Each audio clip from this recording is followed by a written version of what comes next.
So, you're new to Realm Royale, but you don't really know what's happening or where to start, because unlike other BR games that you've maybe played in the past, there's people flying, people turning into chickens. What's happening? Well, this video is made just for you. Now, before everything, and as a complimentary to this video, it is very important that you play the tutorial at least once to get familiar with some mechanics that I'm about to talk about in this video.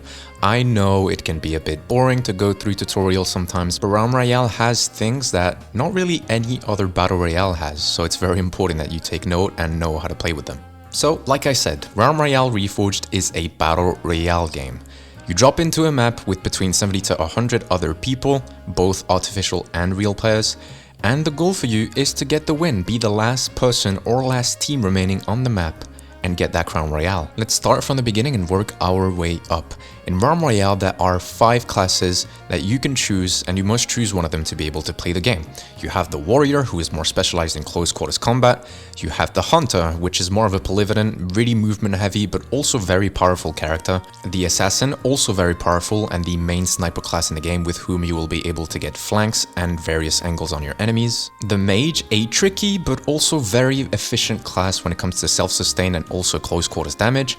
And finally, the Engineer, who is just like the Hunter, pretty polyvalent in everything.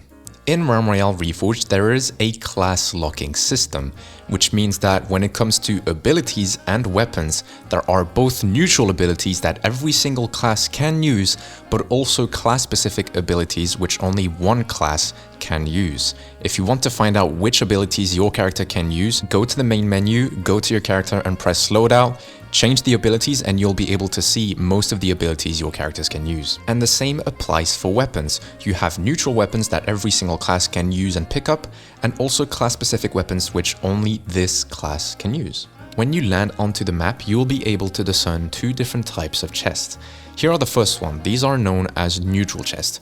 You can find everything and nothing in there. You can find neutral weapons or even class weapons, as well as neutral abilities or class abilities. But if you want something specific for your character, you may go for the second type of chest, class chest. Those will give you only items specific to your character. Above your armor and health bar, you will be able to see 4 spots. Those are for armor. What armor does is give you very important passive buffs that will be helpful, especially in tense situations. The helmet reduces the cooldowns of all your abilities, including movement. The breastplate gives you passive shield and health healing. The gauntlets reduce your reload time and your weapon swap speed. And the greaves, or the boots, increase your mount and movement speed. Because yeah, you can mount up in this game and have a cute little horse with you. Look at him. Class-specific abilities and weapons tie in very closely with probably one of the most original, but yet underrated mechanics of the game, the Forge. There are several forges dotted across the map, and they can be an absolute game changer, both for you and your team. The Forge is where you'll be able to craft your entire loadout for one specific class. Your potions, your main weapon, your abilities, a movement ability, as well as some armor. And if you're playing a game mode with multiple people, so duos, trios or squads, if one of them dies, you can even resurrect them at the Forge. Or if you die, they can also resurrect you over there. Oh, and one last thing, you can even upgrade anything in your loadout in these forges. Be careful though, as you can only upgrade 1 item per forge, and you can only upgrade from grey and green items to purple, and purple items to gold. So for example, let's say that you have a green slug rifle at the beginning of the game. If you want to get it to gold only going through forges, you will have to go through 2 forges, once to upgrade it to purple and another to upgrade it to gold. However, to be able to do anything in the Forge, you must have shards. Let's talk about the Shard Economy. You can get shards in 2 different ways in Realm Royale, either by eliminating enemies and collecting their shard pack, or by disenchanting items. So when an item is laying on the floor, if you don't decide to use it, or that your teammates don't decide to use it, you can pretty much destroy it out of existence, and you will be rewarded in shards for doing that. The amount of shards that you collect by disenchanting an item depends on the item's rarity. In trios, shards can get extremely important when you and your teammates have collected several kills, but one of you happens to die. The base cost of a resurrection, that is the cost of one when you and your teammates have 0 total kills, is 30 shards. However, each kill you get adds 10 shards to the resurrection. So if you guys have 1 kill in total, that is 40 shards, 2 kills, 50 shards, so on and so forth. The base time of a resurrection also increases for each elimination you get. The base time of one is 30 seconds, but if you have 1 total kill, that will be 35 seconds. If you have 2 kills in total, that will be 40 seconds, once again, so on and so forth. To recap, not only are shards very important early on to craft the best loadout you can as early as possible in the match, but also to resurrect your teammates once they get into a very dire situation later on in the match. And in fact, let's talk about that. Let's talk about fighting in Realm Royale. So obviously this is a BR game, which means that if you see an enemy, you kill the enemy. But you may have also noticed that you have abilities in this game, which adds a strategic aspect to Realm Royale. You have to prepare and adapt for every situation and use your cooldowns well, so that you either have the best chances of winning a fight or being able to escape from one. As you're going to see in the background here, I quickly get eliminated by this player because I used all of my cooldowns too early, and since I don't have great loot, it takes a while for those cooldowns to come back.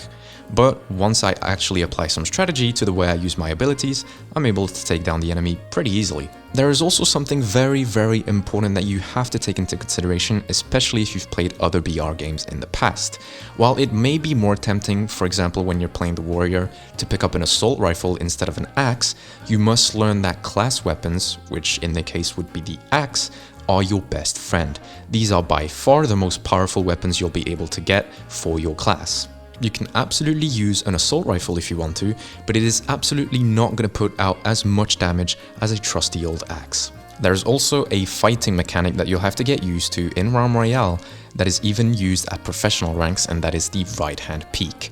Simply put, if you put yourself onto the right side on your screen of an object, you will be able to hit shots off on an enemy and they won't be able to hit shots on you back. That is due to how the character and the camera is laid out on your screen. It is simply easier for you to hit shots on the enemy in this situation than it is for them. It is a super simple mechanic that is very commonly used even at higher ranks, and if you want to win your first solo match, you will have to get used to this mechanic. And finally, let's discuss everything that has to do with the map. We have already discussed the forges, but there are other oddities and locations that you must know before jumping in. There are 3 teleporters on the map that lead you to several locations. There is one teleporter, first of all, in the south side of the map that just leads you to the location above, which is Dragon's Peak. Another location in Mage Tower that leads you back to Snake Alley in the middle of the map, and a teleporter in Herbert's Cave on the right side of the map that leads you to the complete opposite side of the map in Serpent's Arena north of Crossing. On top of the regular chest, which I've already mentioned in this video, you can get some premium loot in 2 other different ways. The first one is loot goblins. These are little guys that spawn around a bit everywhere on the map and that you can hear and rat out and eliminate before they go away again.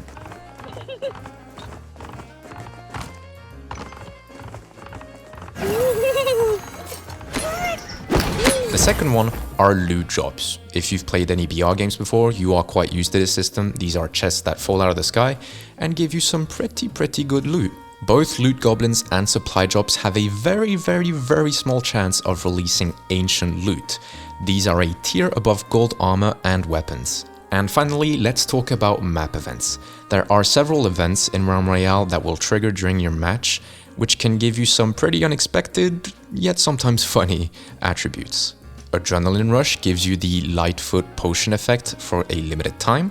Giddy Up Buttercup makes you go super quickly on your mount. Forge Fire Cell, which halves the cost and the time it takes for you to craft anything in the forge, including upgrades. Deep Pockets, which is only available in solos and will result in enemies eliminated dropping twice the amount of a normal shard pack. Big Bad Bounty, a very interesting event only available in duos and trios, where the team with the most kills will be highlighted for everyone on the map, but if they either survive or die really quickly, they will drop supply drops on their bodies. However, if a player part of the bounty happens to die but one of their teammates manages to survive, that teammate will respawn in the air as a normal chicken, like a res. However, they will have no weapons or armor.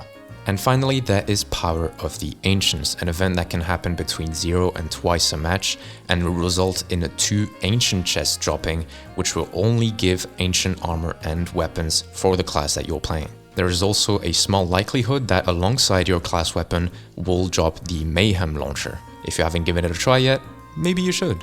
And yep, that's pretty much everything you need to know about the game.